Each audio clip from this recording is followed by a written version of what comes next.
Morning class 7th students, आप लोगों का प्री मिड कोर्स कंप्लीट हो गया है और आपने उसका वर्क भी कंप्लीट कर लिया है। अब आप जो है उसकी तैयारी करें। तो आज आप लोग जो है होमवर्क में आपका रहेगा कि आप सेकंड चैप्टर के सारे क्वेश्चन आंसर और एक्सरसाइज लर्न करेंगे। आज हम लोग एक नया चैप्टर पढ़ेंगे, सर्वनाम। देखिए, सर्वनाम जैसा कि आप नाम कुछ नया नहीं लग रहा है, इससे पहले भी आप सर्वनाम पढ़ चुके हैं। यानी सर्वनाम वो होता है संज्ञा के स्थान पर जिन शब्दों का हम प्रयोग करते हैं उन्हें हम सर्वनाम कहते हैं। संज्ञा के लिए हम किसी नाम का प्रयोग करते हैं, चाहे वो किसी वस्तु का नाम हो, किसी स्थान का नाम हो, किसी व्यक्ति या किसी प्राणी का नाम हो। और सर्वनाम के लिए उस नाम के स्थान पर जिन शब्दों का प्रयोग करते हैं वो सर्वनाम शब्द कहलाते हैं। क्योंकि जब हम कोई वाक्य प्रयोग करते हैं और उसमें किसी संज्ञा के बारे में बार बार जब हमें कहना होता है तो हम बार बार उसका नाम ना लेकर के बल्कि सर्वनाम शब्दों का प्रयोग करते हैं। देखिए, सर्वनाम शब्द जो है वो दो शब्दों से मिलकर बनता है, सर्व और नाम, जिसका अर्थ होता है सबके लिए नाम। इस प्रकार नाम वाले शब्दों यानी संज्ञा के स्थान पर सर्वनाम शब्दों का प्रयोग होता है। तो देखिए, यहाँ पे एक शब्द सेंटेंस दिया हुआ है, वाक्य दिया हुआ है कि आकाश एक अच्छा लड़का है। अगर यहाँ पे होता है कि आकाश एक अच्छा लड़का है, आकाश कक्षा 7 में पढ़ता है, तो ये काफ़ी लंबा सा लगता। और फिर हम ये बताते हैं कि आकाश इस स्कूल में पढ़ता है, आकाश सुबह सवेरे विद्यालय जाता है। तो ये बार बार हम आकाश आकाश नाम लेंगे तो ये वाक्य हमें थोड़ा अच्छा नहीं लगता है और काफ़ी लंबा भी हो जाता है। इसी के लिए सर्वनाम शब्दों का प्रयोग किया जाता है। तो जैसे देखिए, आकाश एक, पहले हमने संज्ञा के द्वारा बता दिया कि आकाश एक अच्छा लड़का है। फिर हम कहेंगे कि वो कक्षा 7 में पढ़ता है, वो विद्यालय सवेरे जाता है, उसके विद्यालय का नाम ये है। तो इस तरीके से संज्ञा के स्थान पर प्रयोग किए जाने वाले शब्दों को हम क्या कहते हैं? सर्वनाम कहते हैं। जैसे इसमें मैं, तुम, हम, वह, उसका, उसकी, कौन, क्या, ये सारी चीज़ें आती हैं। सर्वनाम के देखिए कितने भेद होते हैं? 6 भेद होते हैं। पुरुषवाचक सर्वनाम, निश्चयवाचक सर्वनाम, अनिश्चयवाचक सर्वनाम, संबंधवाचक, प्रश्नवाचक और निजवाचक सर्वनाम। सबसे पहले हम देखेंगे कि पुरुषवाचक सर्वनाम क्या होता है। देखिए, पुरुषवाचक सर्वनाम क्या होता है? बोलने वाले, सुनने वाले तथा किसी अन्य के लिए प्रयोग होने वाले सर्वनामों को पुरुषवाचक सर्वनाम कहते हैं। आपको इससे पहले भी मैंने बताया गया कि उत्तम पुरुष, मध्यम पुरुष और अन्य पुरुष होते हैं। उत्तम पुरुष में वो आते हैं जो मतलब मैं के लिए जिसका प्रयोग किया जाता है। मध्यम पुरुष में वो आते हैं जिसमें तुम के लिए प्रयोग होता है। और अन्य पुरुष यानी उसका, उसकी, उन्होंने, ये चीज़ अन्य पुरुष में आ जाती है। तो पुरुषवाचक सर्वनाम वो होते हैं जिसमें बोलने वाले, सुनने वाले तथा किसी अन्य के लिए प्रयोग होने वाले सर्वनामों को पुरुषवाचक सर्वनाम कहते हैं।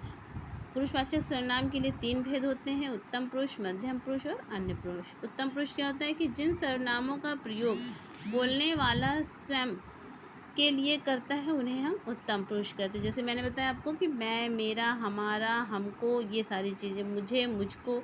और मध्यम पुरुष में होता है जिन सर्वनाम शब्दों का प्रयोग सुनने वाले के लिए किया जाता है, यानी सामने वाले के लिए। तुम, तुम्हारा, तुम्हें, तुमको, आपको, ये सारी चीज़ें आती हैं। और अन्य पुरुष जिन सर्वनाम शब्दों का प्रयोग बोलने वाले या सुनने वाले के लिए ना होकर किसी अन्य के लिए किया जाता है, वो अन्य पुरुष कहलाता है। जैसे वह बहुत अच्छा गेंदबाज है, उसने मेरी पुस्तक ली है, उसको मैं कल एक पेन दिया था। तो ये सारी चीज़ें अन्य पुरुष के अंतर्गत आ जाती है। नेक्स्ट आपका आता है निश्चयवाचक सर्वनाम। निश्चयवाचक सर्वनाम क्या होता है कि जिन सर्वनाम शब्दों में किसी निश्चित व्यक्ति, वस्तु या स्थान को संकेत होता है उसे निश्चयवाचक सर्वनाम कहते हैं।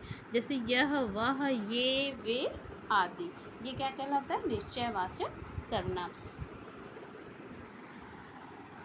फिर आपका आता है अनिश्चयवाचक सर्वनाम, यानी जो निश्चय ना हो, यानी जिन सर्वनाम शब्दों से किसी निश्चित व्यक्ति या वस्तु का बोध ना हो वो अनिश्चयवाचक सर्वनाम कहता है। जैसे कुछ, कोई, ये चीज़ अनिश्चय, यानी इसमें निश्चित नहीं होता है। नेक्स्ट आपका आ जाता है कि संबंधवाचक सर्वनाम। संबंधवाचक सर्वनाम देखिए क्या होता है?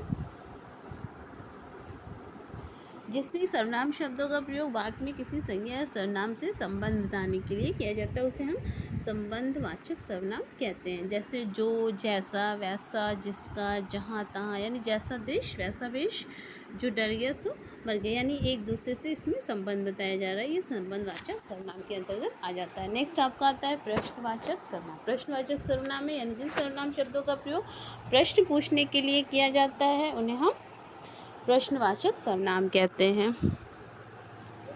जैसे तुम किस देश में रहते हो, वो क्या लिख रही है, ये सब चीज़ें आएंगी प्रश्नवाचक सर्वनाम में।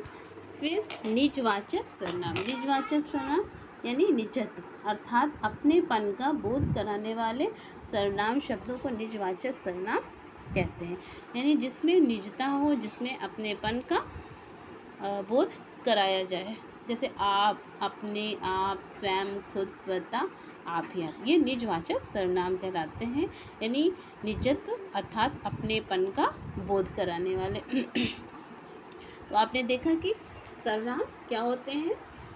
संज्ञा के स्थान पर प्रयोग किए जाने वाले शब्दों को सर्वनाम कहते हैं। 6 प्रकार के होते हैं। और इसको हमने देखा कि पुरुषवाचक सर्वनाम क्या होता है, निश्चयवाचक, अनिश्चयवाचक, संबंधवाचक क्या होता है, प्रश्नवाचक और निजवाचक सर्वनाम। ठीक है, तो अब इसके क्वेश्चन आंसर देखिए कि सर्वनाम किसे कहते हैं। सिंपल से आप इसका आंसर लिखेंगे, सर्वनाम किसे कहते हैं। यहाँ पे आपका आंसर दिया हुआ है, ये देखिए, ये किस संज्ञा के स्थान पर प्रयोग होने वाले शब्दों को सर्वनाम कहते हैं। फिर सर्वनाम के कितने भेद हैं उनके नाम लिखिए। आप लिखेंगे सर्वनाम के 6 भेद हैं, ये उनके नाम हैं, इनको आप लिखेंगे सेकंड क्वेश्चन में। फिर नेक्स्ट आपका क्वेश्चन है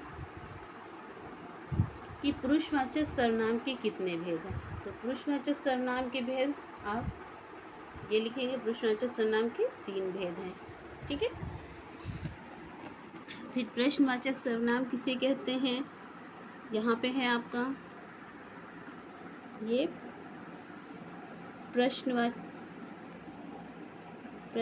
सर्वनाम दिया हुआ है, इसकी परिभाषा लिखेंगे। और फिर अनिश्चयवाचक सर्वनाम आ जाते हैं, ये अनिश्चयवाचक सर्वनाम, इसकी परिभाषा आपको लिखना है। फिर आपकी एक्सरसाइज आ जाती है। एक्सरसाइज देखिए, उचित शब्द चुनकर रिक्त स्थानों की पूर्ति कीजिए। ये आपका होमवर्क है। यहाँ पे उचित शब्द यहाँ पे जो दिए हुए हैं उसमें से आपको रिक्त स्थान भरना है। ये आप, ठीक है,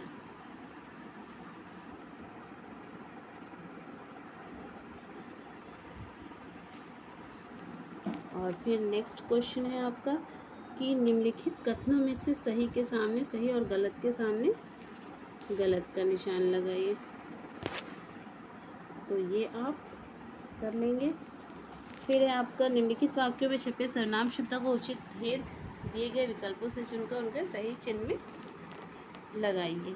ये वाली भी एक्सरसाइज आप कर लेंगे। ओके, तो इस तरीके से ये आपका चैप्टर कंप्लीट हो जाएगा। ओके,